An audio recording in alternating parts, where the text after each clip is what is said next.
En estos 15 minutos voy a platicarles mi historia como intérprete. En resumen, tengo 23 años de ejercicio profesional. Soy intérprete diplomática, también soy intérprete judicial. He tenido la fortuna de ser intérprete personal de 3 presidentes de mi país. He viajado por casi 20 países prestando mis servicios como intérprete profesional, pero les voy a explicar cómo llegué a ser intérprete. Bueno, como todos, la mayoría de los intérpretes, no todos, pero sí es común escuchar que la interpretación toca a tu puerta y ese fue mi caso. En mi casa, cuando yo nací en una familia en el que decidieron hacer un experimento. Mi papá no era hablante nativo de inglés, pero él era quien me hablaría en español y mi mamá me hablaría, mi papá en inglés y mi mamá en español. Entonces, ambos vienen de familias con una combinación y antecedentes bastante interesantes por parte de mi papá. Mi tatarabuelo vino de Alemania a atender las vías del ferrocarril en Guatemala y desde ahí esa rama de la familia se quedó. Mi bisabuelo se casó con una indígena maya quechí de Guatemala, entonces en teoría yo tendría que hablar maya y alemán, pero por decisión de mi abuelo lo único que obtuve de esa rama de la familia fue el español. Así es que tengo una deuda con mis antecedentes. En algún momento tendré que aprender alemán y maya, lo tengo en mi lista. Y por el lado de mi papá, su familia viene de Italia. Vinieron desde la época de los españoles a asentarse a México, así es que tampoco me llegó el italiano por parte de mi papá, pero sí lo tengo en mis apellidos. Así que cuando las personas me conocen, tengo un apellido bastante europeo, pero no tengo como lengua A ni el alemán, ni el maya, ni el italiano, sino que tengo el español. Entonces, bueno, con ese antecedente, digamos, genético, lingüístico, cuando yo tuve uso de razón, yo lo que quería hacer era astronauta. No como una aspiración que escuchamos luego, que los niños quieren ser astronautas y luego cambian al otro día de profesión. En mi caso era en serio, pero cuando yo tuve la oportunidad de decidir qué estudiar, pues en México todavía no había ni programa espacial y tampoco había la posibilidad de especializarte en una carrera que te llevara a ejercer en el plano de la exploración espacial en México. Así es que esa frustración me llevó a pues no poder encontrar una licenciatura que me satisfaciera por los intereses que yo tenía. Entonces, por azares del destino, yo en esa época que tenía que decidir qué estudiar en la preparatoria, también tenía otro sueño que era, yo quería representar a México en las Olimpiadas en el ramo de los 100 metros planos y en los 100 metros con obstáculos y relevos. Entonces, otra frustración, que todo lo que trataba de hacer yo para poder hacer carrera en ese campo tampoco se me dio. Es decir, todo, como decimos en México, podría decir que yo estaba salada en el sentido de decidir qué hacer, pero coincidentemente en esa época de mi vida yo vivía en un pueblo que se llama, bueno, ahorita ya no es pueblo, ya creció, pero se llama Tepeji del Río, y coincidió que yo era la única persona que sabía y escribía inglés, y en el trabajo de mi mamá necesitaban traducir libros porque estaban por abrir un coto de casa, así es que a una edad muy temprana me pidieron que tradujera yo los libros y me enfrenté a la traducción técnica desde una temprana edad y me encantó. Entonces dije, bueno, no voy a ser ni astronauta ni atleta, ¿por qué no estudiar traducción? Entonces, al buscar las opciones que tenía yo a la mano en México, pues me inscribí en el ISIT de la Ciudad de México, pero como traductora yo no tenía idea de lo que era la interpretación. Entonces, el primer día que nos metieron a la cabina, pues al cumplir mi obligación de entrar a cabina, pues me di cuenta de que a los pocos minutos de haber prendido el micrófono, me di cuenta que eso es a lo que yo me quería dedicar en la vida, y a partir de ese momento todas las frustraciones que había encontrado en mi camino para convertirme en astronauta o en atleta cambió y todos los caminos se abrieron casi mágicamente.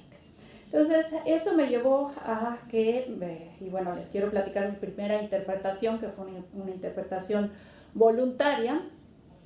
por actividades de mi mamá, que es activista ecológica, le tocó participar en la organización de un congreso bioregional en Tepoztlán y venían aproximadamente 400 representantes de distintos pueblos indígenas, activistas de distintas partes de Latinoamérica y obviamente necesitaban intérpretes.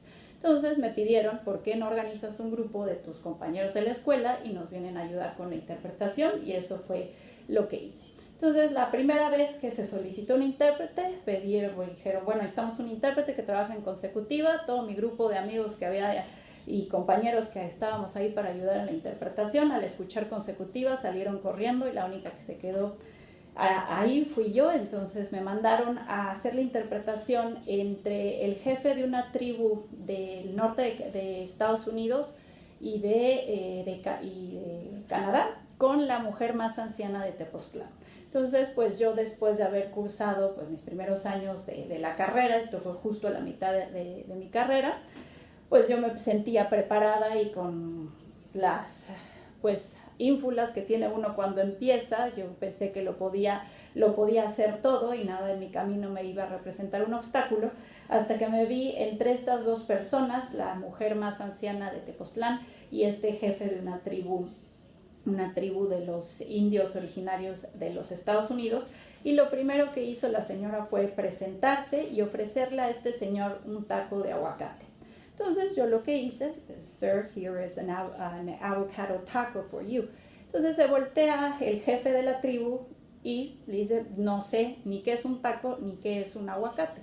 Entonces en ese momento yo pensé, bueno, a mí lo que me enseñaron en la escuela era que tenía que tomar la palabra, decidir en inglés cómo se dice y todo iba a funcionar. Nunca me había puesto a pensar qué pasa cuando la persona, la que estás interpretando, no conoce lo que le estás explicando, aunque tú hayas utilizado todo el proceso que te enseñaron en la escuela y que de alguna manera no estaban funcionando las cosas. Entonces en ese momento en mi mente, o como funciona en la mente de todos los intérpretes, pues tuve que decidir qué iba a hacer, si salir corriendo, fingir un ataque cardíaco o continuar con mi función.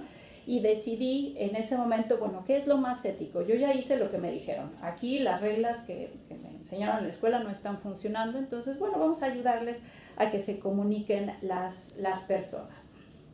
Entonces, desde ahí me di cuenta lo complejo que era la interpretación, ya que no nada más estamos lidiando con una palabra que tiene un equivalente en otro idioma, sino que estamos hablando de la comunicación humana con todos sus aspectos tan complejos como son.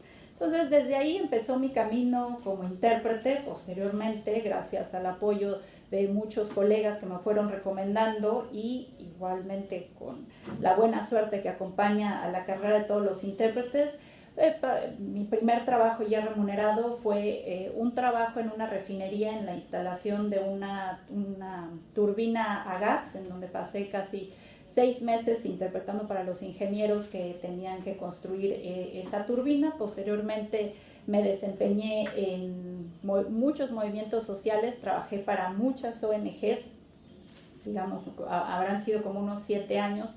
También por vínculos familiares y de amigos me empezaron a llamar para traducir en unas reuniones de meditación que se llaman, que hacen las personas que hacen yoga kundalini, se reúnen a hacer meditaciones masivas, y por muchos años he hecho ese tipo de interpretación. Por otro lado, también por la suerte me llevó a trabajar en la televisión por muchos años. Trabajé en un programa que se llamaba Otro Rollo, ya no existe, y también por casi 7 años me tocó interpretar para la televisión para un montón de actores, estrellas de rock, deportistas, personajes de todo tipo que venían a ser entrevistados en ese programa. Entonces, de ahí, pues, uno de los aspectos que siempre me hizo destacar en mi carrera fue que la consecutiva nunca me dio miedo. Entonces, eso me llevó a que me consideraran en ciertas situaciones de gran responsabilidad, como el trabajo que he hecho para el Servicio Exterior de mi país. Pero en toda mi carrera siempre me hice muchas preguntas, siempre traté de explicar qué es lo que estaba pasando por mi cabeza como intérprete, y al observar a mis colegas y ver qué es lo que hacemos al trabajar, siempre me quedaba con más y más preguntas, y en México obviamente no encontraba las respuestas a una respuesta científica, lógica de lo que yo quería saber, pero que hacíamos en la práctica. Entonces eso me llevó a estudiar 2 maestrías. La primera que estudié fue una en lingüística forense, ya que en México desde el 2009, se fueron trabajando por muchos años los cambios que hicieron que México ahora tenga un sistema judicial muy parecido a lo que vemos en las películas de los juicios de Estados Unidos, de Inglaterra, o de los países que tienen derecho anglosajón. Entonces, siempre en todo este proceso de observar lo que hacemos los intérpretes, siempre me llamó la atención el poder de la persuasión y qué tanto se puede manipular la palabra para obtener un objetivo. Y esa fascinación me llevó a especializarme en 2 campos, ya te imaginarán cuáles son, que es la política y la interpretación judicial. Entonces esta maestría me vino como anillo al dedo, porque en esa época yo ya estaba dando clases de interpretación y mi gran preocupación era quién y cómo se van a formar los intérpretes judiciales con este cambio tan tremendo que vamos a vivir en nuestro país en el sistema judicial, porque antes los juicios se llevaban a puerta cerrada y era un sistema totalmente inquisitorio. Eso quiere decir que solamente se tomaban en cuenta los documentos como una prueba para que el juez decidiera cuál iba a ser la decisión final de los casos. Entonces, a partir de eso, me especialicé en la lingüística forense y también en el proceso de formar intérpretes. Casi al principio todo lo hice a partir de la brújula interna que tenemos todos quienes nacimos con vocación de profesores, y siempre me preguntaba, ¿estaría haciendo las cosas bien? Siempre había una duda de lo que yo vivía en la cabina y lo que trataba de enseñar en las aulas, y de ahí tomé la maestría que ofrecen en la Universidad de Ginebra para formar intérpretes, y eso me ayudó a afianzar las bases teóricas de lo que yo estaba compartiendo en las clases, y afortunadamente me di cuenta de lo que estaba haciendo, pues sí era lo correcto. Entonces, en resumen, digamos que mi carrera se ha dividido entre pues mucho trabajo en cabina en muchos aspectos, con distintos aspectos me refiero que en México es común que un intérprete haga varias cosas. Como les digo, yo soy intérprete judicial, también hago interpretación diplomática, además formo intérpretes. Eso es común en el mercado mexicano, a diferencia de otros mercados como en Estados Unidos, en donde la interpretación médica de servicios públicos y la interpretación judicial están muy divididas y no es tan fácil que un intérprete cambie de uno a otro, y la interpretación de conferencias también es un grupo de situaciones de donde ahí no se sale el intérprete. Entonces, a partir de observar tanta diversidad en el trabajo que hacemos los intérpretes, igualmente, ustedes están muy jóvenes, pero ya que avanzan un poco más en su vida profesional, pues tal vez, y espero que no, lleguen a un momento en donde pues en el mercado mexicano, siendo un país, como les digo, lleno de contrastes y caóticos, y a veces se vive mucho el caos, pues eso también se traslada a la manera en la que las agencias contratan a sus intérpretes. Entonces, a mí en un momento pues me empezó a pesar mucho que no tuviera control sobre tantas cosas, que es común al parecer en todo el mundo, es decir, que no tuviera yo lo necesario para prepararme, que no me dieran la información que yo requería en el momento que yo quería, por supuesto. Entonces, hasta que decidí, pues yo ya no puedo más con esto, y cambio de carrera.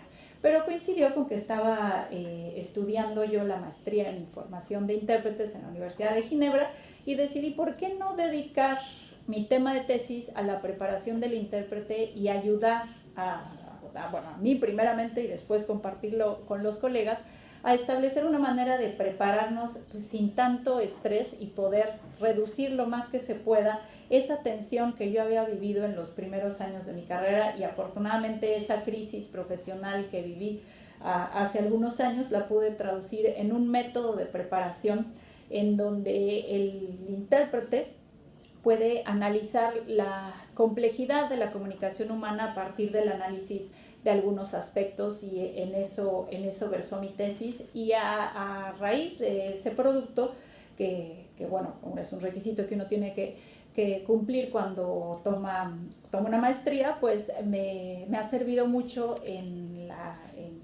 la docencia, y igualmente en la vida personal, a poder y profesional prepararme sin tanto estrés, a pesar de las circunstancias en el país que vivo, porque por ahí me dicen que no nada más en México a los intérpretes no les dan información para prepararse. Es una enfermedad mundial.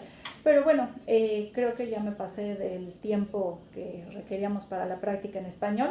Entonces les agradezco su tiempo para escuchar un poco de la interpretación en mi país y un poco de mi historia como intérprete. Gracias.